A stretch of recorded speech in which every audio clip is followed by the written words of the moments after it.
नकली शादी। ठंडी हवा में दिल्ली की सड़कें सोनी सी लग रही थी। उमेद चौहान अपनी कार से उतरते ही सीधे कोर्ट रूम के अंदर चला गया। उसके चेहरे पर वही कठोरता थी जिसे उसने सालों से ओढ़ रखा था।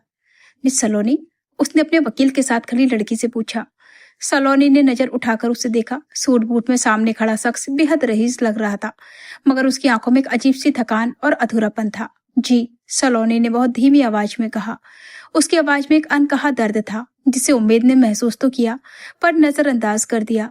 वकील ने फाइल आगे बढ़ाई। आप दोनों एक बार कॉन्ट्रैक्ट पढ़ लीजिए। 1 साल का समझौता है।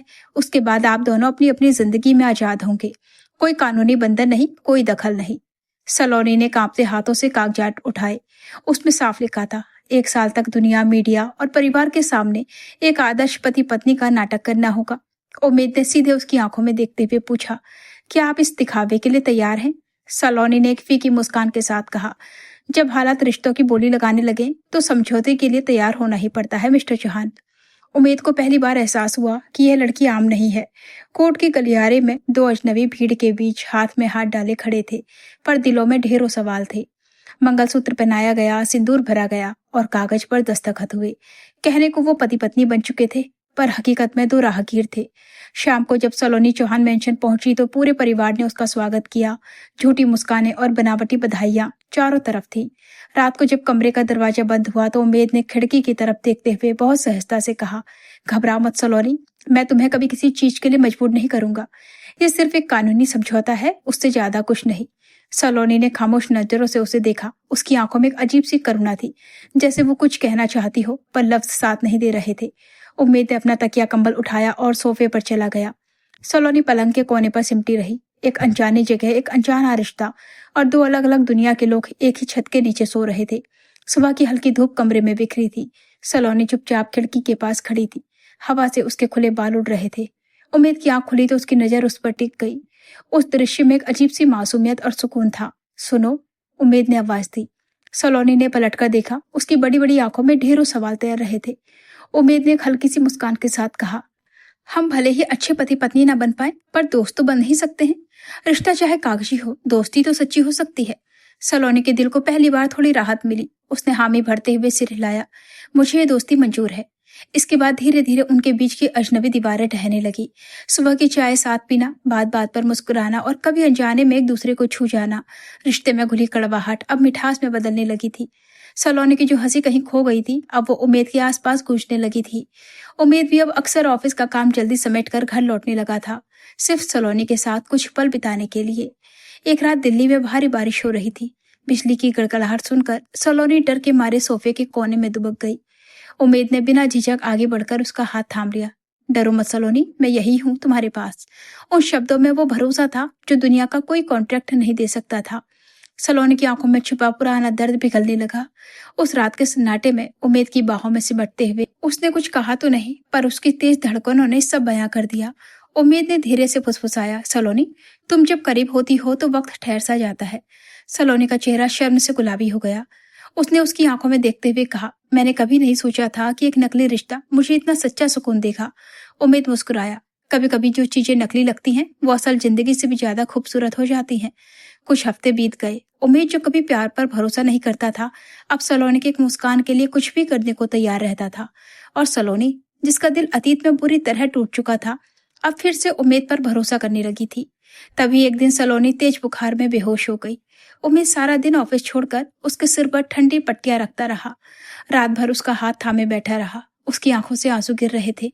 प्लीज सलोनी, आंखें खोलो, तुम ठीक हो जाओ, बस ठीक हो जाओ। उस रात उम्मीद को एहसास हुआ कि ये सिर्फ दोस्ती नहीं, वो सब बेइंतहा मोहब्बत करने लगा है।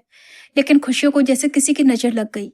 अगली सुबह सलोनी को पुराने ड्राइवर से उम्मीद की अलमारी की सफाई के दौरान कुछ कागजात मिले।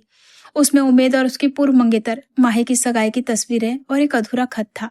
सलोनी के हाथ कांपने लगे। उसे लगा कि यह कॉन्ट्रैक्ट मैरिज सिर्फ इसलिए थी क्योंकि उम्मीद का दिल आज भी माही के लिए धड़कता है। उस रात जब उम्मीद ने प्यार से उसके करीब आना चाहा, तो सलोनी ने खुद को पीछे खींच लिया। तुम्हें मुझसे सच छुपाने की क्या जरूरत थी उम्मीद? सलोनी की आवाज भारी थी। उम्मीद स्तब्ध रह गया। उसने संभलते हुए कहा, सलोनी, माही मेरे बीते वक्त की गलती थी। मेरा सच सिर्फ तुम हो। तुम्हारा मेरी जिंदगी में आना सबसे खूबसूरत सच है। लेकिन सलोनी की आंखों में अब सिर्फ संदेह और आंसू थे।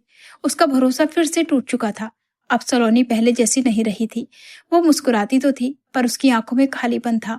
रातें लंबी और खामोश होने लगी थी। एक ही कमरे में रहने के बावजूद दोनों के बीच मीलों की दूरी आ गई थी। एक रात जब सलोनी बालकनी में खड़ी होकर बारिश में भीग रही थी, उम्मीद उसके पास आया और बोला, अंदर चलो सलोनी, बीमार पड़ जाओगी। सलोनी ने तंजिया लहजे में कहा, कभी कभी भीगना अच्छा लगता है उम्मीद, कम से कम ये बारिश की बूंदें मुझसे ये तो नहीं पूछती कि मैं तुम्हारी असली पत्नी हूँ या सिर्फ 1 साल की कॉन्ट्रैक्ट वाइफ। उम्मीद के सीने में जैसे कोई खंजर चुभ गया। उसने उसका हाथ पकड़कर उसे अंदर खींचा। मैं मानता हूँ कि मैंने तुम्हें अतीत के बारे में कुछ नहीं बताया, क्योंकि मैं डर गया था कि तुम्हें खो दूंगा, पर खुदा के लिए मेरी मोहब्बत पर शक मत करो। सलोनी ने रोते हुए पूछा, तो फिर माही का जिक्र क्यों छुपाया? क्या तुम आज भी उसके लौटने का इंतजार कर रहे थे? उम्मीद ने उसका चेहरा अपने हाथों में लिया और बेहद ईमानदारी से कहा, अगर मेरी आंखों में देखोगी तो सब समझ जाओगी कि वहां तुम्हारे सिवा कोई नहीं है। उसने सलोनी का हाथ अपनी छाती पर रखा, जहां उसका दिल तेजी से धड़क रहा था। उस रात की खामोशी में दोनों की सांसें एक हुई और सारे गिले शिकवे मिट गए। वो रात सिर्फ समझौते की नहीं, 2 रूहों के मिलन की गवाह बनी। अगली सुबह सलोनी ने पहली बार उम्मीद के लिए अपने हाथों से नाश्ता बनाया। उम्मीद ने मुस्कुराकर उसका हाथ चूमा। अब मैं तुम्हारे बिना जीने की सोच भी नहीं सकता। तभी अचानक हॉल में माही आकर खड़ी हो गई। ये वही माही थी जिसे उम्मीद कभी बेइंतहा चाहता था, लेकिन आज उसे देखकर उम्मीद के दिल में कोई हलचल नहीं हुई। माही ने रोते हुए कहा, उम्मीद मुझे माफ कर दो, मैं अपनी गलती सुधार कर वापस तुम्हारे पास आना चाहती हूँ। उम्मीद ने दरवाजे पर सहमी खड़ी सलोनी को देखा, जिसकी आंखों में खोने का डर साफ दिख रहा था। उम्मीद ने बिना एक पल गवाए माही से कहा, बहुत देर हो चुकी है माही, अब मेरी दुनिया बदल चुकी है और इस दुनिया में सिर्फ एक ही नाम की जगह है, सलोनी। माही बिना कुछ कहे आंसू बहाती हुई वहां से चली गई। सलोनी हैरान थी कि उम्मीद ने इतने साफ दिल से उसे चुना था। कॉन्ट्रैक्ट खत्म होने में सिर्फ 1 हफ्ता बाकी था। रात को सलोनी चुपचाप अपना बैग पैक कर रही थी। उम्मीद दौड़ता हुआ आया, ये क्या कर रही हो? कहाँ जा रही हो तुम? सलोनी ने नम आंखों से कहा, हमारा कॉन्ट्रैक्ट खत्म हो रहा है उम्मीद। मैं नहीं चाहती कि तुम किसी सामाजिक दबाव में मुझ पर बोझ महसूस करो। उम्मीद ने उसे अपनी तरफ खींचा और कसकर गले लगा लिया। अगर तुम बोझ होती तो ये दिल कब का धड़कना बंद कर चुका होता। तुम मेरी जरूरत बन चुकी हो सलोनी। उसने उसकी आंखों में देखते हुए धीरे से पूछा, क्या इस बार सच में दिल से मुझसे शादी करोगी? सलोनी की आंखों से खुशी के आंसू छलक पड़े। उसने मुस्कुराते हुए सिर हिलाया, हाँ उम्मीद, उम्र भर के लिए। अगली सुबह किसी कागजी समझौते की नहीं, बल्कि एक पवित्र बंधन की सुबह थी। सलोनी सुर्ख लाल जोड़े में दुल्हन बनकर मंडप में आई। फेरे शुरू हुए। मंत्रों की गूंज और फूलों की खुशबू के बीच जब 7 वचन लिए जा रहे थे तो उम्मीद ने उसके कान के पास झुककर फुसफुसाया, ये 7 वचन सिर्फ इस जन्म के नहीं है सलोनी, वादा है कि मैं हर जन्म में तुम्हें ढूंढ निकालूंगा। विदाई के वक्त जब सलोनी अपने माता पिता के गले लगकर रो रही थी तो उम्मीद ने उसका हाथ थाम लिया, मानो कह रहा हो, अब से तुम्हारा घर, तुम्हारा संसार मैं हूँ। तो दोस्तों, ये थी आज की कहानी। कागज के पन्नों से शुरू हुआ एक नकली रिश्ता कैसे दिल के सच्चे एहसास में बदल गया। आपको ये कहानी कैसी लगी कमेंट बॉक्स में जरूर साझा करें। तब तक मस्त रहें, खुश रहें और सुनते रहें एनके हिंदी कहानियां। धन्यवाद।